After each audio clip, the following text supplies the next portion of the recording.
Hey everyone. I thought I would make this video because um, it has taken me a really long time to finally come to the conclusion that I wanted to have surgery for my herniated disc. And I feel like if I had really had, support or people around sharing their experience, it probably would have assisted me um, in making my decision more quickly. Um, Not having to wait so long and suffer as long as I have. So I thought, hey, maybe if this helps someone, great. So in this video, I just want to talk about, yeah, how I came to this conclusion. And so I'm just going to start with, I had two car accidents, and after the second accident, I noticed that my back was starting to hurt much more than it had previously. And I started noticing some sciatic pain, and I had never had that before, and I was like, oh, this is weird. It wasn't very bad, but it was noticeable. And so the doctors, I was seeing a chiropractor at the time because of my other car accident that happened previous to it. And so, she was doing different kinds of adjustments, and it really wasn't helping. So I was like, well, maybe I'll try a different chiropractor, and I tried someone else, and that really wasn't helping. And they put me on painkillers for it, like Vicodin. That, but Vicodin made me really, really sick. Um, and I tried another chiropractor who suggested I try physical therapy. And at this point, I was like, oh, okay, physical therapy, that's different, something I haven't done yet. I'll give it a shot. So I started doing physical therapy, and probably, I probably did physical therapy for about 2 months, maybe. Um, and I didn't really notice a huge difference. Um, if anything, I think things started getting worse. I don't blame the physical therapy for that. I just think that the condition was worsening, and I had stopped taking the painkillers. I think I started noticing the pain was getting worse. I actually also think that the chiropractic work was potentially making it worse because of all the cracking and adjustments, and um, my body was not responding well to it. So I got into an extreme. I had to get on an airplane, um, and it became so extreme. The pain was so unbelievably extreme. I started trying some acupuncture. Now, just, bear in mind, I was really opposed to surgery. I was like, absolutely not. I don't want to have surgery. So I was willing to do anything. I I had had an MRI, and it said that the herniation was at L5-S1. It was 5 millimeters. And most people were very surprised that it was bothering me because they said 5 millimeters actually isn't very big, but it was. That was the reality. So I um I tried acupuncture, didn't do anything for me. I tried um I tried it with two or three different people, and it really didn't help. And I was like, well, okay, acupuncture doesn't help. Um so finally I had to take a more extreme measure, and I got some cortisone shots in my spine, which I did because it had gotten to the point where I couldn't laugh or cough or sneeze without feeling incredible pain, like unbelievable pain, unbelievable pain. I couldn't get in and out of a car, without like having to go so slowly or take breaks in the middle. And sitting or standing was extremely difficult. It still is, actually. The only thing that actually at that point that didn't hurt was walking. So there was one thing I could do, was walk. That's not the case anymore. But the only way I could lay down that was comfortable was laying on my left side because my herniation was on my right. So I needed something extreme, and the cortisone shot really helped. So that alleviated the pain for a little bit of time, and I started physical therapy again, as per my doctor's suggestion, saying that this was actually a new chiropractor I was seeing who didn't do any sort of cracking, um, and he thought, now that you're not in as much pain, you should try this out. And so I did, and I felt myself getting stronger, but I didn't feel any pain relief. There was no pain relief. It was all just strengthening, which was good. But again, I was like, I don't know if this is helping. So, I continued with that. I did it twice a week for months. I mean, really, several months, 3 months, 4 months, maybe. Um, and all the while I was on, I stopped taking narcotics. It wasn't agreeing with me. So I started doing ibuprofen and Neurontin, otherwise known as gabapentin, which is a nerve blocking medication. And for a while, I was taking it 4 times a day, which was 2,400 milligrams of each a day. It's a lot of medication. Um, and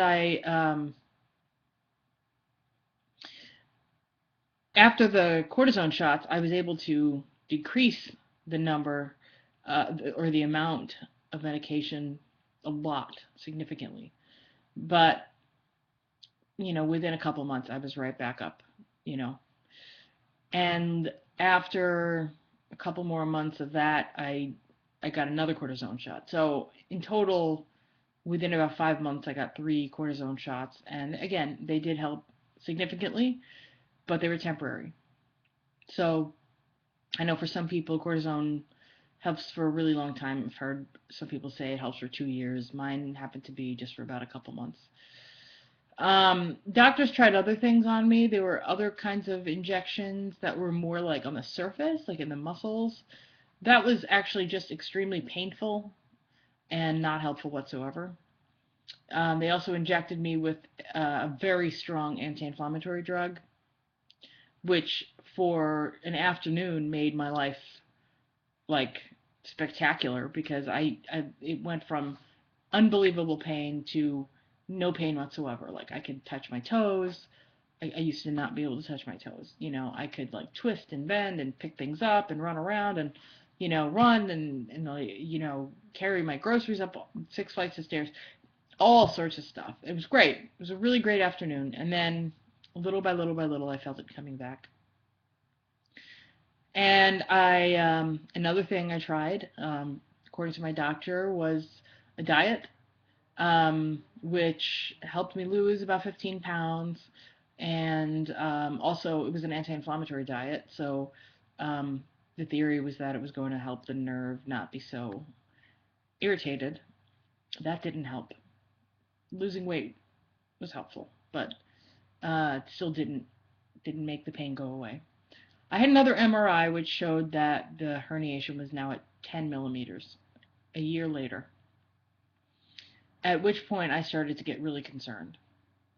It was like, well, within a year, this is a really drastic change.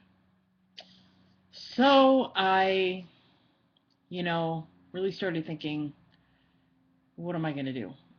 My life was drastically different. Before the accident, I was working as a cook, very physically active. I was training for a triathlon. I walked all over the place. I was, you know, I just, I'm just a very active person. I travel a lot, and after, you know, I, I'm not working.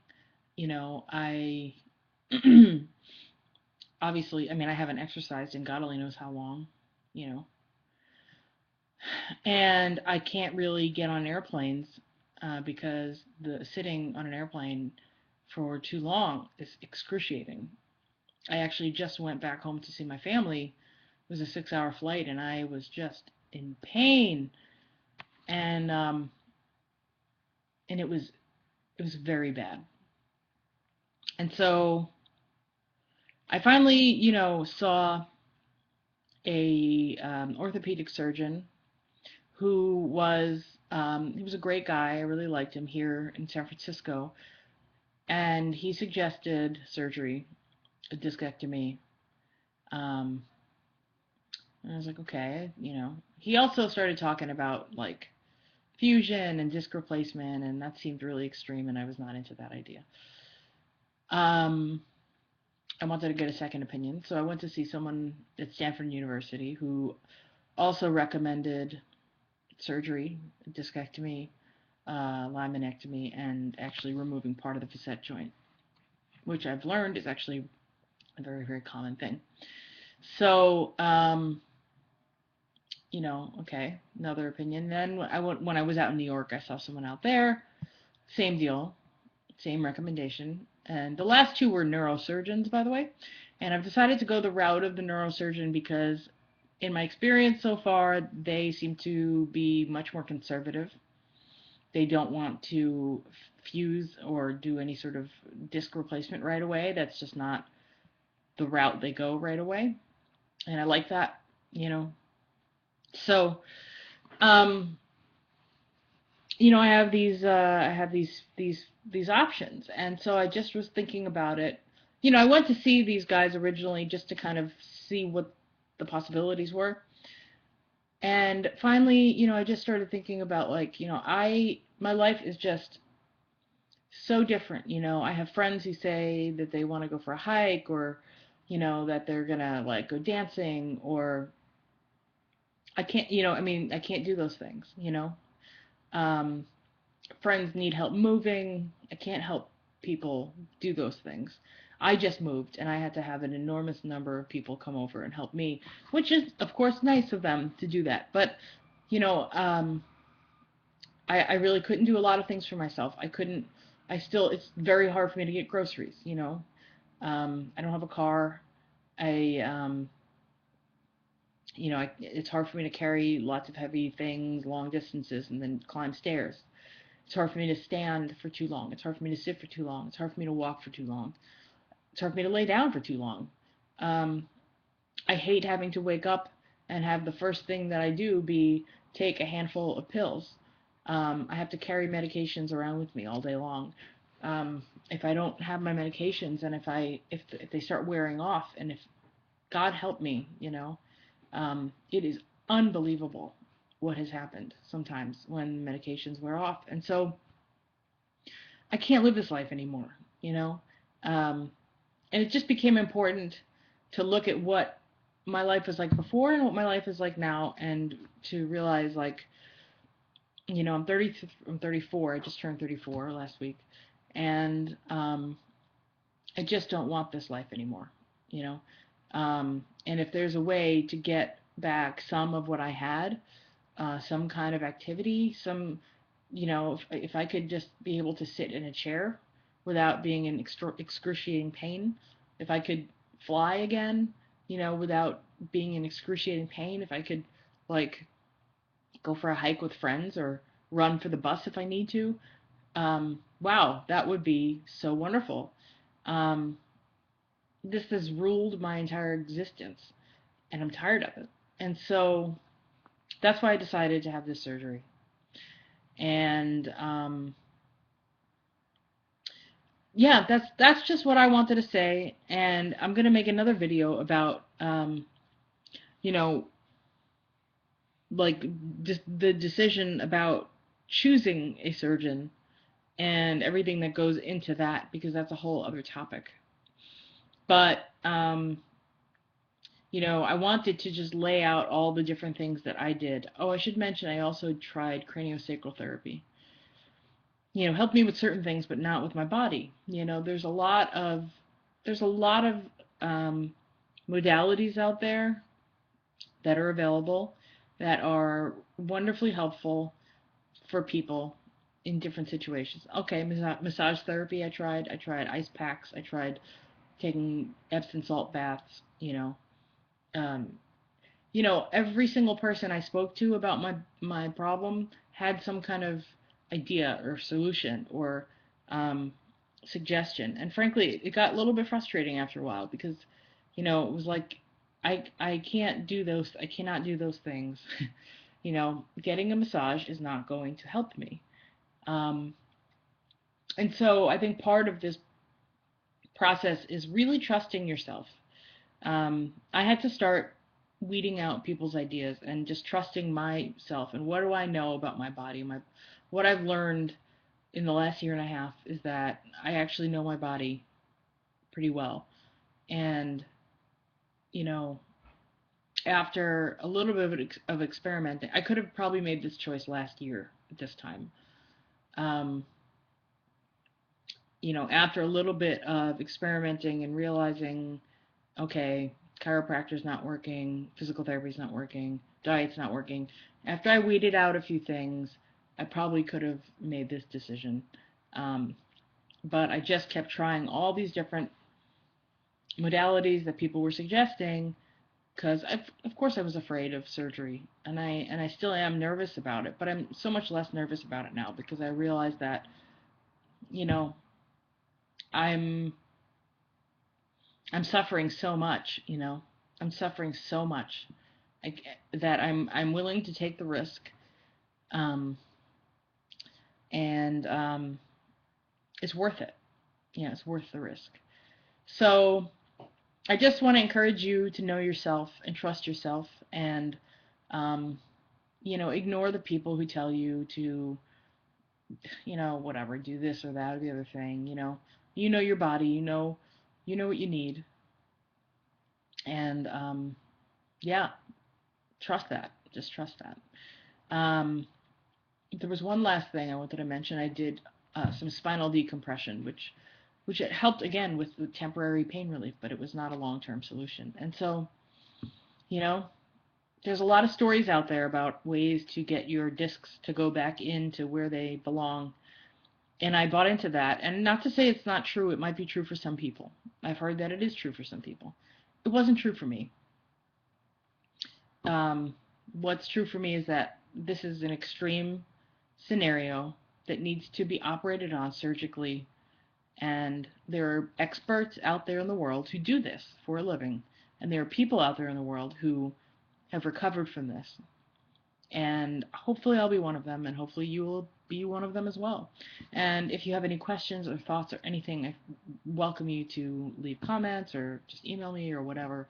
Um, and I hope you make it through your process smoothly. And yeah, again, if there's anything I could do to um, point you in any kind of a direction, I have an enormous wealth of experience in this area, and I'd be more than happy to share. So take care, y'all, and I'm going to record another video soon. All right.